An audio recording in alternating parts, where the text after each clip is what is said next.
These are the leader bikes, Kagero and Renovatio, made in collaboration with pedal consumption. Both the leader Kagero and leader Renovatio are made of 7005 aircraft-grade double-butted aluminum. The leader Kagero and leader Renovatio both have oversized tubing, which leads to a great stiffness to weight ratio. So the leader Kagero comes in 2 paint schemes, one of which is Oceanic Blue and the other is Phantom Pearl. The leader Renovatio comes in 1 paint scheme, which is Raven Black. So the difference between the leader Kagero and the Renovatio is the fact that the leader Kagero is a low profile geometry, which means that the top tube is actually forward sloping and the head tube itself is shorter. So the geometry found on the Renovatio is a more traditional track geometry, where the head tube is a normal size and the top tube is actually horizontal with the ground. The main difference between the two as well is the wheelbase on the Kagero is just a little bit longer than the wheelbase on the Renovatio, thus making the Kagero more smooth throughout riding around, and yet the Renovatio is more twitchy and fast acting. We actually redesigned both forks to optimize the geometry on both frame sets. The forks are an aluminum steer tube with carbon fiber fork blades. So another major difference found from the Renovatio to the Kagero is on the Renovatio we have a hydroform seat tube which allows you to push your rear wheel even further forward into your frame, thus shortening the wheelbase. One thing that I wanted to cover with these frames is how to accurately measure them so you know which size to use.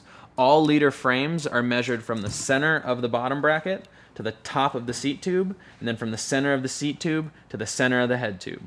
And that's how you'll find the correct size for you. So starting at the front with these bikes, they have integrated headsets. Apply a little bit of grease to the head tube, put the bearings in, and you can slide the fork through.